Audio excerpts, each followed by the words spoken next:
G'day. How's it going? Now that that's out of the way, quick intro about myself. Vishal, Thakur. Been working in incident response for a while, for a few years now. Been for a while with Salesforce CCERT. Before that, was a part of the Commonwealth Bank of Australia. Flown all the way from Sydney, Australia, just for this. Hope you learn something out of this. Hope you enjoy this. A bit about the presentation itself. Why exactly have I come up with this, and what's the purpose of it, and why I'm trying to share it with you. A lot of smaller teams, particularly in smaller companies or where the resources are not really available for the security teams to really spend time and money on threat intelligence, struggle with scaling their day-to-day operations to a point where they've got something built up that can be readily used every day. And one of the main reasons I came up with this thing a couple of years back was to, I like building things of my own for a very simple reason, because when you're building stuff yourself, it really is very relevant to what you do day to day, rather than going out there and buying a product or buying a service from someone which is more generic for obvious reasons. They're catering to a lot of people. This way you can really tune it in to a point where it's very relevant to what you do every day. So that's basically the brief intro to the actual presentation. And the other reason why I like B-Sides is I've always found B-Sides conferences very helpful in trying to get some stuff that I can literally use straight away. So it's basically come in here, learn stuff from other people, go back and start using it straight away. And very, very specific to my role most of the times. So that's one of the reasons I really like. And the only thing that I would ask you is try to share as much as you can. Basically, the more we share with each other in the community, the stronger we get, the faster we learn things, and collaboration really helps. It has helped me a lot in the past, and I would really appreciate it if everyone keeps doing that. Now, before this turns into a TED Talk, let's get into it. Quick intro of what we will see in this presentation. Specifically looking at binaries, malicious binaries, and trying to get usable information out of it is very important, especially if you work in a small team, you don't have time, and most of the times you're really busy doing stuff. I think it's very important that you come up with a few techniques of your own where you can go in very fast, grab all the usable stuff from the binaries, for example, and use them to protect your organization. This can be achieved by targeting some very specific functions. And once you've got that, you can use all the information that you extract and put it into some sort of a database or threat intel database, basically, that you can build over time, and you can keep using that as and when needed.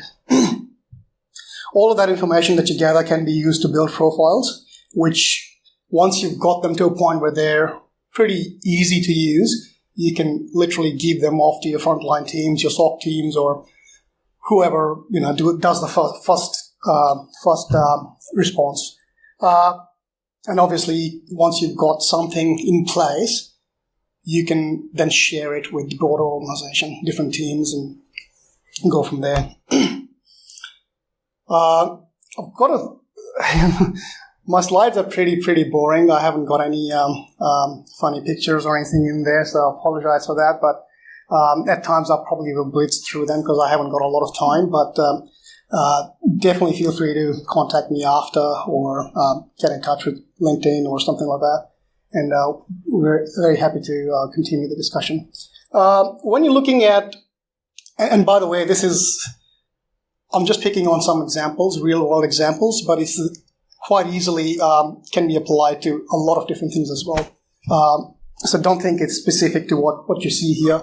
It's just the techniques, and once you've got those techniques, you can scale them to different levels, and you can even port them to different types of attacks. Looking for malicious binaries, for example, what we need to know before we can use that for building our profiles or database or whatever we're trying to achieve. The C2 connection information is very important so that you know where all the traffic might end up. You can use things like cookies to give you specific techniques that are being used by malware. IP addresses, ports are pretty self-explanatory, where you can build a list of IPs over a period of time where you can keep reusing it for at least some time.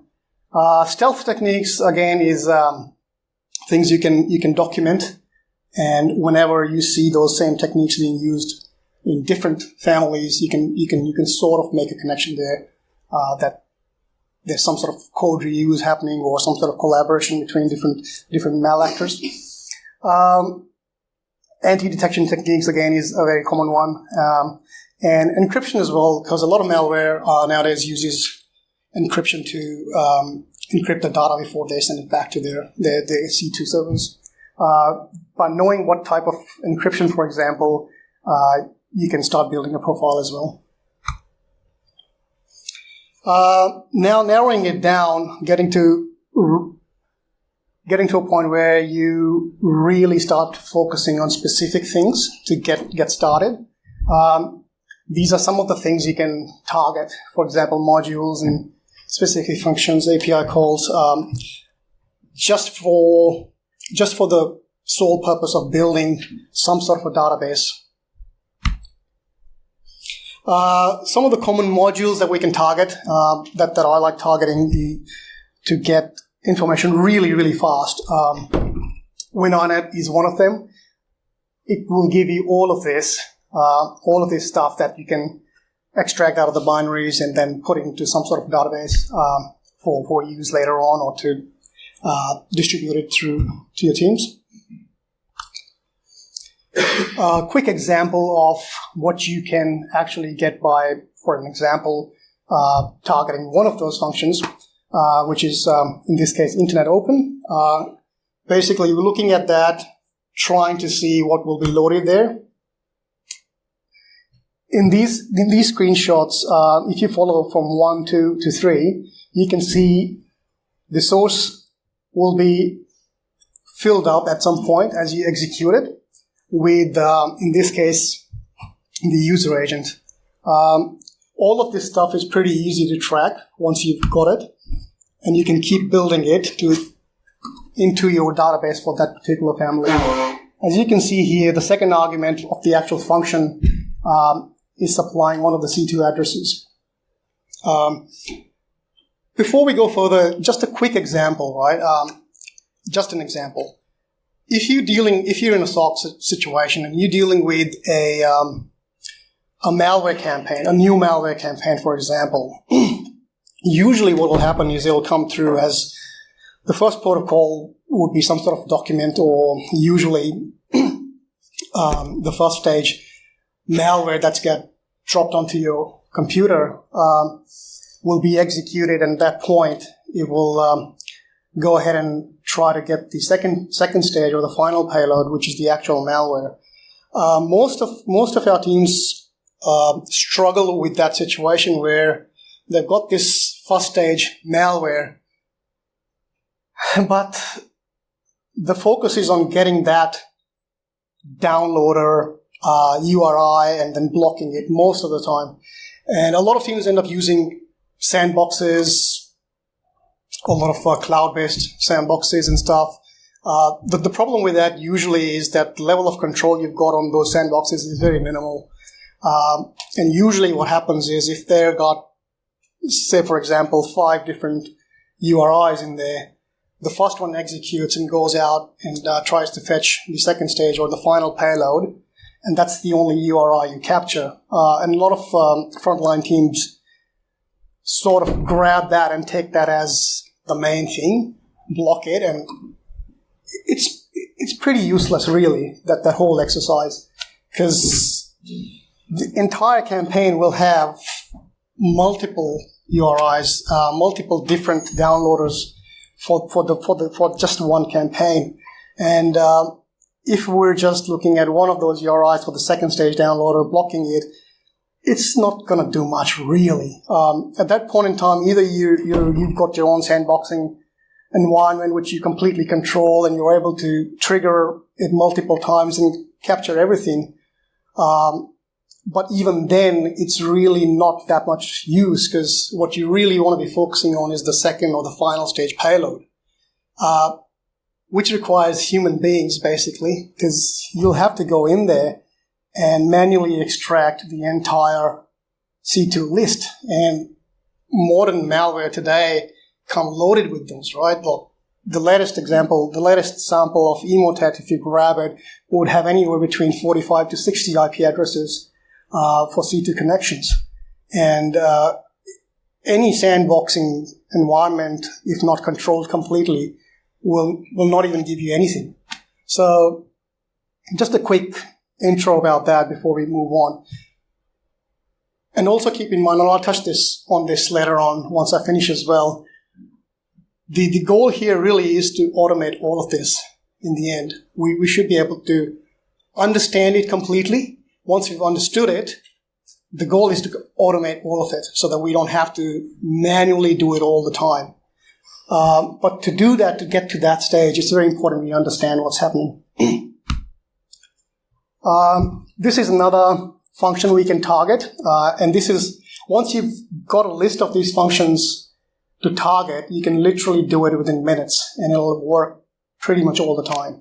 HTTP open request, you can see again, it's a similar situation like the slide before. You can look at the arguments, the source and the destination, look at the memory dump of it, and just wait for it to execute, and it will completely load everything that's in the argument, that's put in the argument by the malware author, and you should be able to look at it in the memory dump and also on the stack. So if you look at the memory dump first, you can see the actual GET request is forming now, and you can read the entire request there. Once you've got that happening in the memory, over there on the blue side, you can see the same thing will end up in the stack as well. This is another function, internet create URL. This basically will put the IP address and the entire URL structure together just before it actually reaches out to the C2. And this is where it all comes together. So internet canonicalized URL is where you can see the entire URL now formed with the HTTP and everything in there. And the other thing you can see clearly is now that has been passed on to the first argument in there. This is again something that's interesting, because if you look at the actual argument, the second argument in there, you should be able to see a cookie value, which is literally all the information that the malware has extracted from the computer, encrypted it, and is about to send it back to the C2, where it will be decrypted. Once you've got stuff like that, and that's, again, just an example, you can document that in your threat intel database and attribute it to a specific malware family. And you basically, bit by bit, just building your database to a point where it gets really interesting and very useful from a threat intel point of view. These are some of the other modules that I like to target. These are pretty obvious what they do, basically just before it downloads the payload. This is, again, an interesting one because, like I said, most of the malware have started using encryption to communicate back to the C2 servers now. this is a subset of the routine for encryption. So basically, by targeting the add the P32 module and all the functions below there, we can see what kind of encryption the malware is using. How that is important or why that is important for us is because, for example, just an example off the top of my head, if you look at a malware family which has been using RC4 for encryption before, and suddenly it starts to use AES, you've got a big leap there from a threat intel point of view. And once you capture that information and put it in your database, you've got a big blip in your profile for that malware family. These slides are just us going through the complete encryption module based on the functions that I showed before. And as you can see, this is pretty standard. So the only thing, one of the most important things that you can grab out of this is the type of encryption being used.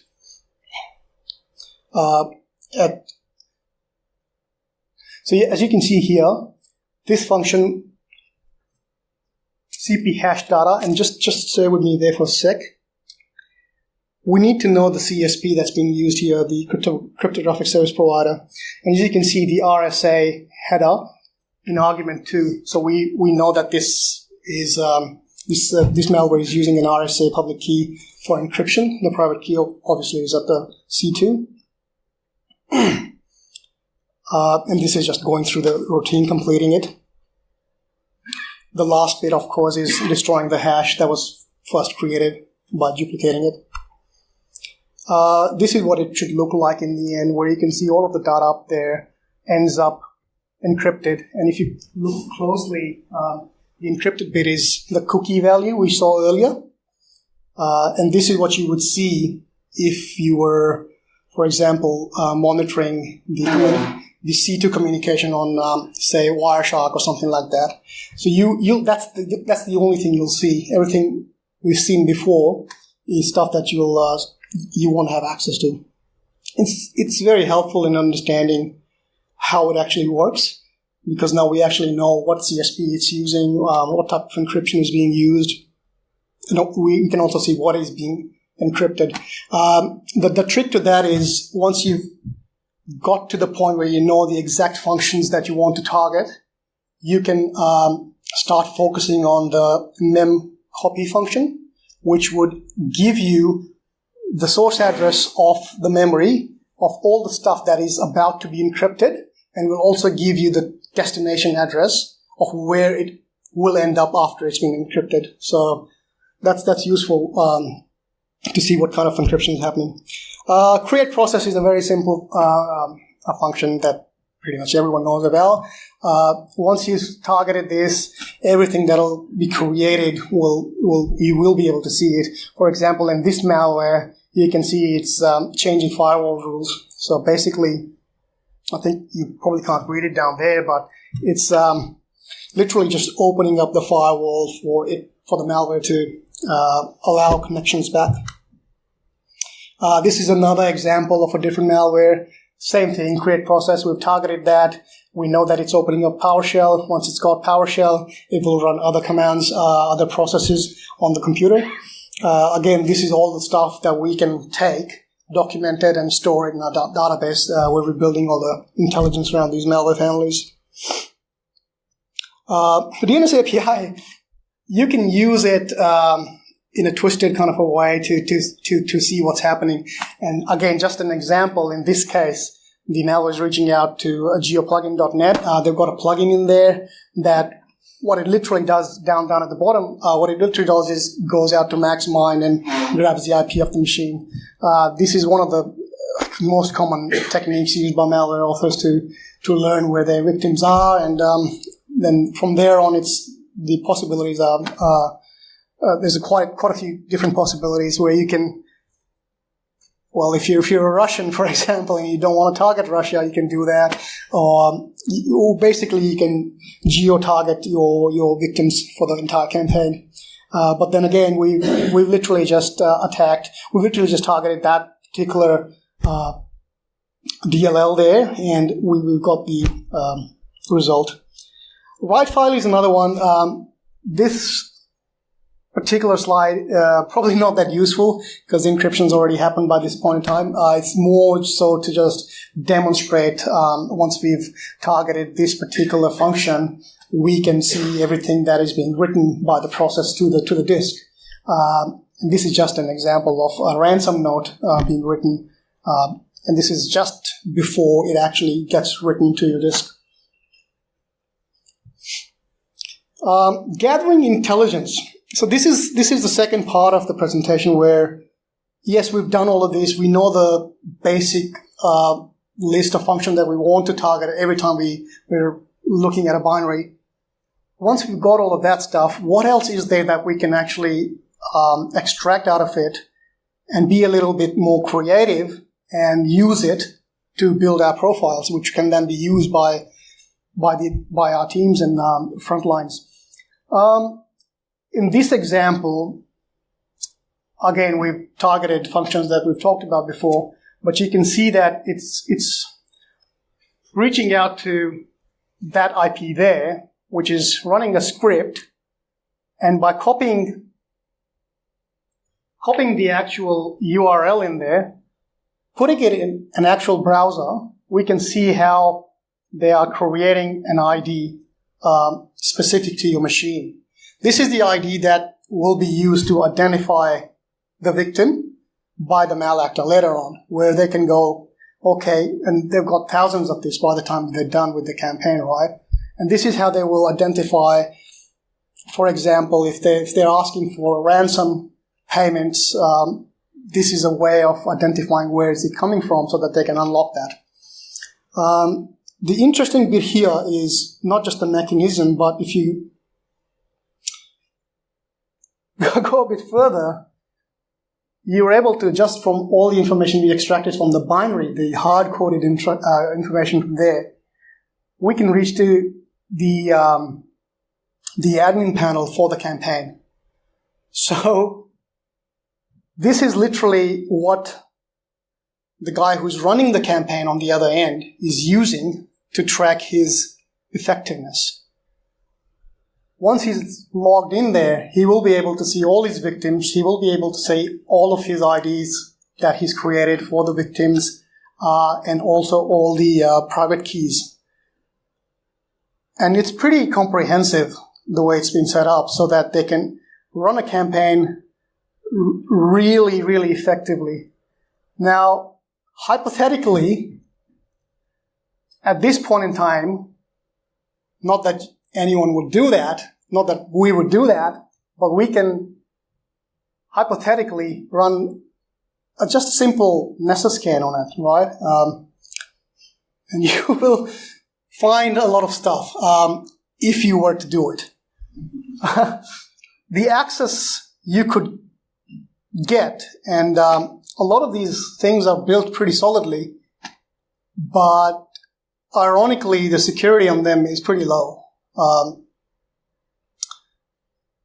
So basically, the potential there is quite unbelievable once you get to this point. Now, again, not that you do it, but if you were to do it and if you were to get access to this, the stuff that you could see will be interesting. Well, basically, you'll have all the private keys. So if you were to do it, not that you would be able to basically completely decrypt the entire campaign. And we're talking, I don't know, thousands and hundreds of thousands of computers. But more importantly, you can then, from a non-technical side, see how these things actually operate. Use that information and build something very specific to that campaign, which can be used for as long as these things are there, which will be there for a long time. Not that you would do that. Another tool that I use quite often is Shodan. And you see that a lot of the stuff that I've used here is pretty open source or very cheap. So Shodan is free to use, and you can do a lot on a free account. But every now and then, I think it's a Black Friday sale they do every year, where you can get a lifetime membership for $5. Which if you haven't got it, I mean, might as well, right? That's the coffee in a bit. Definitely get it. And once you've got it, you get API access. I think you get API access with free accounts as well. But the number of queries you can run is a lot more with a paid subscription. Just one of those IPs we quickly had a look at on Shodan. Once you move into Shodan territory, a lot of interesting things start coming up, which we'll have a quick look at very soon. So the ports, some of it is pretty obvious. Some of it is useful in the sense that when you start building a profile, and I'm talking about hundreds of IPs over a period of time, you'll start seeing similarities there. And why is that important? I'll show you. So here's the thing, right? A lot of this infrastructure you'd see used by these campaigns for the final stage. No, we don't care about the macro-based Word, Dockers, and JavaScript and all that. This is the actual binary action happening right in the end of the campaign. A lot of this infrastructure, when you start looking at it at scale, once you've been working on these techniques for a while and you built a bit of a database, and then you look at those, in this sense, you'll start seeing similarities. Most of this infrastructure, for example, being used for this particular campaign has this in common. So all those servers being used for distributing this final payload have this vulnerability in common. So it starts to build a really, really clear picture as to what's really happening behind the scenes. Obviously, they're not paying for these servers. They're just using these. Most probably not the same actors, but they're leasing these from some other actor who's already popped these based on vulnerabilities that you can see. And once you start building this profile, you'll see similarities are pretty scary. They're always the same vulnerability. A lot of times you'll see a lot of vulnerabilities, but there will be a couple that are common across the entire infrastructure. Now this is the VT graph tool. And this is where it gets really interesting from a point that where we're actually manually doing that bit, instead of doing it every time, we can literally just grab a couple of them, not worry about the other 60, chuck it in there, start expanding on that. And I think with a free account, you're probably limited. But if you've got a paid account, which I don't think is a lot, considering what you get out of it, you can expand and scale unbelievably. So this is just a few seconds of work once you've got it. Why is this interesting and why is this useful? Because of this. You can literally download the entire hash list for the entire campaign. And this will take you just a few seconds. So we've come from a point where our frontline teams were focusing on downloader, dropper type malware, which is pretty shit, like, a couple of URIs in there. Doesn't help anyone. There's thousands of them. You block a couple on your perimeter, they go through the other way. The campaign itself will have hundreds of emails with completely different links. We've gone from there to the final payload, the actual malicious binary. We've grabbed one IP, C2 IP from there, chucked it in there, and we're very close to grabbing the entire campaign. And from experience, these campaigns sort of last anywhere between 48 to 72 hours. And that's a really, really good result for such a short period of time. And once you've automated this, it will take just a couple of minutes.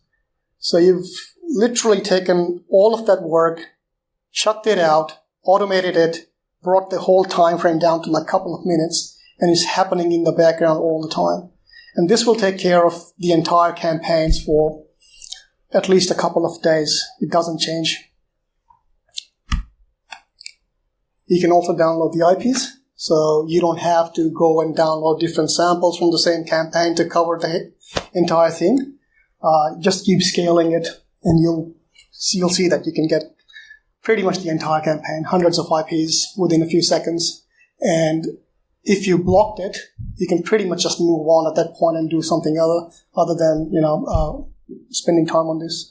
A lot of people ask at this point, hey, how about you're blocking IPs? What if you block some stuff that's actually legit? So we've demonstrated before in a couple of slides that most of this infrastructure is pretty vulnerable anyway. Do I want my users to be visiting those servers within the next 42 hours, even if by any mistake I've done that the actual binary being served is not malicious? Not really. I probably wouldn't care at that point in time. And as you can see, I don't know if you can see, but one of the IPs is actually highlighted. So this is the same IP from the same sample that we looked at, but we were able to grab it manually. And as you can see, without actually having to go through the entire sample, entire binary and manually grabbing everything, it's already there. And that's just like literally just 30 seconds. And once you've scaled it to the max, this is something what the entire campaign looks like. At this point in time, I'm pretty confident I can give it to my SecOps team or whoever does that blocking and all that. Block all of this stuff, move on. And this literally takes not more than a few minutes. This is the bit where I'm grabbing the entire campaign.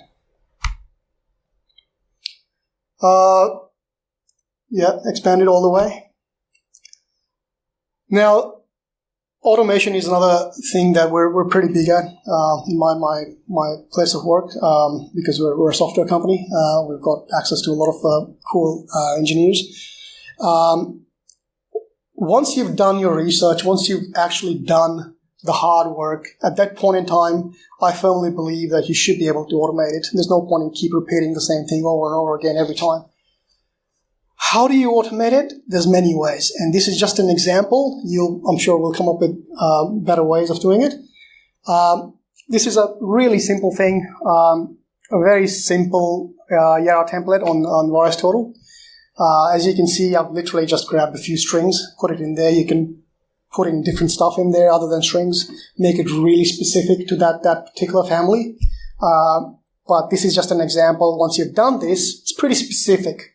The only thing that can happen other than getting the same exact binary every time is someone reusing the code and changing it a little bit to create a new family. But it'll still be very similar. This is just based on my rules, a quick retro hunt. So basically, if you come in the morning, the campaign started last night, you can do it for the last 12 hours, grab everything in there, give it to your team that does all the blocking and stuff, and move on at that point in time. Don't spend any more time on it. You have the option of downloading the top 25 or top 100 or whatever. Well, basically, you'll cover the entire campaign. And you have the option of grabbing all these different formats. Just another example. This time we picked TrickBot. As you can see, doing all the stuff we did before while we were analyzing the actual binary, we can grab a couple of C2 IPs there and expand and scale pretty much in a similar fashion, and you'll get everything in there. Again, we've got all of that stuff. Very interesting to see how they're actually serving the binaries. This is something that you'll put in your threat intel database so you can profile them. That's pretty much it. Before I finish off, a quick note on how to automate it, because a lot of people come afterwards and ask me, that sounds pretty cool, but how do we do it, starting from the reverse engineering part and going all the way to threat intel? I'll quickly give you an example of how I do it. You can use that or you can change it. Basically, there are ways of automating the reverse engineering bits. You can write plugins in Ollie, for example, or if you like me, just use WinDebug, where you can literally set conditional breakpoints and keep it going and print all the output using Mona or just WinDebug into text files. You can pass those text files using your APIs. You can check them on VirusTotal. Whatever hits you get based on that, you can either create rules that you can save, or you can literally just program it in a way where it's downloading everything that I showed you to download by itself. Once it's all done, you can then, the output, you can, and I've put all the scripts on GitHub from here, this point on. You can grab that, and for example, if your company is already using a threat intel platform like Threat Connect or OTX or something, you can parse those files. Threat Connect has published their own APIs and also documentation on how to parse it.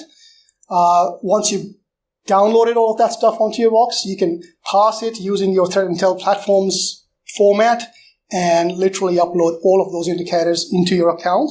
From that point on, if you've got integration with your SIEM or Splunk, the scripts I've got on GitHub are working with Threat Connect and Splunk. So basically, you can parse all of that stuff, dump it in Threat Connect in your community. Once it's all there, you can link it up with Splunk. And if you ever see any hit on that on your Splunk instance, you can take actions. And again, if you've got an automation engine there, once you get a hit on your Splunk, you can take actions on it. So basically, it's possible to automate the entire process of where we started from up until where we finish. And the only thing you need to do is every now and then check in for changes in the actual code and incorporate that back into your scripts. And that's pretty much it. That's the conclusion. Conclusion is pretty much everything I just talked about. And thank you. And thank you very much.